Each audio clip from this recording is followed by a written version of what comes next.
일단은 허리 통증이 있고, 그러니까 그때 말씀 것처럼 초반에 이제 디스크가 이제 붓고 자극이 되는 경우는, 그때는 맨 처음에는 허리 통증만 있고 실질적으로는 다리까지 저리지는 않으신데, 좀 더 이제 병이 가라앉아야 되는데 가라앉지 않고 압박이 돼서 눌리게 되면 이제 그때는 이제 다리까지 저리게 되거든요. 그래서 보통 초기에는 허리 통증만 있고 좀 더 진행을 하게 되면 그때까지 다리 증상이기 때문에, 허리만 통증이 있는 경우를 디스크가 아니라고 보기는 조금 어렵고요.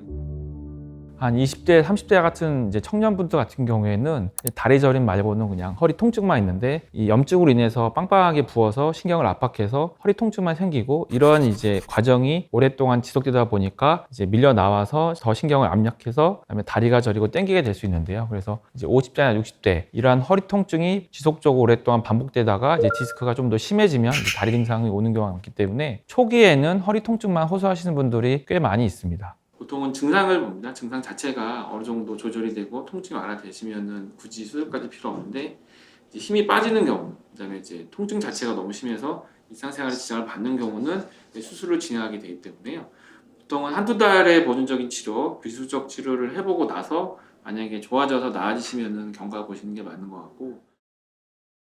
단순 근육통 같은 경우에 있어서는 주로 허리, 엉덩이 쪽에 통증이 생기며, 움직일 경우에 통증이 심해지고 누워있는다거나 편하게 쉰다거나 했을 때, 안정했을 때는 통증이 거의 없습니다. 그리고 일반적으로 약을 먹고 하루 이틀 정도 쉬면은 증상이 많이 좋아지는데요. 디스크 같은 경우에는 물렁뼈가 튀어나와서 신경을 압박해서 염증이 생기는 질환을 얘기를 하는데요. 보통 안정하면 통증이 나아지긴 하지만 다시 움직이거나 활동하게 되면 통증이 지속되고, 특히 허리나 엉덩이 외에 허벅지, 종아리, 발까지 저리고 땡기고 시린 느낌이 남는 경우가 훨씬 더 많기 때문에, 저희가 이제 증상을 보고 확인을 하면 단순 근육통인지 아니면 추간판 탈출증에 의한 디스크 병인지를 정확하게 감별하는 데 도움이 됩니다. 척추라는 구조는 몸 안에 있는 구조고 이제 다른 구조로 쌓여있기 때문에, 보통 일반적으로 엑스레이를 찍고 좀 더 자세하게 보기 위해서 MRI를 찍게 되는데요. MRI를 찍게 되면은 굉장히 이제 정밀한 검사이기 때문에, 예전에 아팠지만은 지금은 문제 없는 병, 그리고 약간의 변화가 있는 병 같은 경우에 모두 잡아낼 수 있기 때문에, 저희가 MRI를 보고 어느 부분에 문제가 있고 어느 부분에 이상이 있지만, 실질적으로 환자분이 호소하시는 증상, 뭐 허리가 아프신지 다리가 저린지를 맞춰봐서 확인을 해야 되기 때문에, MR상에서 보이는 모든 병변이 다 문제 있다고 보기는 어렵고요. 대부분 경우에는 무증상인 경우도 꽤 많이 있습니다. 보통 일반적으로 이제 허리가 아프시거나 가벼운 운동을 원하실 때 걷기 하시는데요. 걷는 자체는 보통 유산소 운동이고 우리 몸의 밸런스를 맞춰주고 체력을 이제 좋아지게 하는 운동이긴 한데, 디스크병 자체가 많이 진행을 했다거나 단순 디스크병 외에 이제 뼈 쪽에 이상이 생겨서 이제 뼈가 어긋난다거나 뼈가 휘어져 있다거나 하는 이제 질병이 있는 경우에는 오히려 보행을 하면서 허리에 부담을 주기 때문에 통증을 더 호소하시는 경우도 있습니다. 그래서 운동을 해봤을 때 몸이 가벼워지고 이제 통증도 완화되는 느낌이 있다면 문제가 없는데, 오히려 더 통증이 생기면서 다리까지 아파지는 경우에 있어서는 보행이 좀 더 안 좋을 수도 있습니다.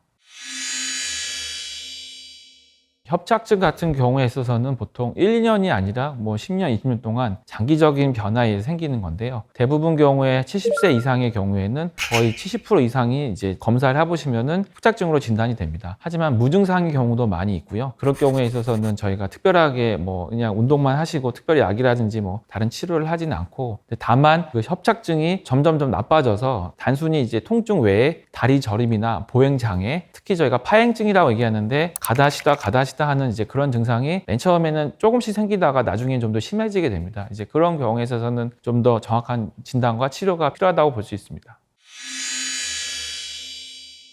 저희가 흔히 주사 치료하는 신경 차단술을 하게 되는데, 이 신경 차단술은 약물을 넣어서 통증을 완화시키고 염증을 가라앉고 붓기를 빼주게 하는 역할을 합니다. 그러니까 저희가 이제 비율을 따지자면, 불이 났을 때 이제 불을 끄는 행위, 그러니까 단순히 통증, 그러니까 불만 끄는 게 아니라 연기도 없애고 그리고 그 주위에 다시 불이 나지 않게 해주는 이제 그런 여러 가지 역할을 하는 이제 치료법입니다. 그 척추 질환이 크게 두 가지인데요. 그러니까 젊었을 때 생길 수 있는 그런 외상이라든지 아니면 스포츠로 인한 외상 아니면 뭐 다치거나 넘어지거나 그런 부분이 있고 퇴행성 시간이 지나면서 점점점 이제 약해져 생기는 그런 문제가 볼 수 있는데 퇴행성 같은 경우에 있어서는 70대 피크, 그다음에 80대부터는 조금씩 떨어집니다. 그래서 보통 일반적인 생활을 했을 때 내가 어느 정도 생활에 문제 없고 또 그로 인해서 여러 가지 지장이 없다면 계속 지켜보시고 비수술적 치료라든지 운동을 하시는 게 맞고 증상이 점점 심해지거나 넓어지거나 아니면 기능적으로 떨어진다. 예를 들어서 보행이 점점 힘들어진다거나 밤에 잠을 자기 힘들다거나 내가 하고 싶어하는 어떤 뭐 역할이나 행동 자체가 지장을 받는다면 좀 더 적극적인 치료를 필요한 경우가 많습니다. 지금까지 저는 신경외과 박진이었습니다. 감사합니다.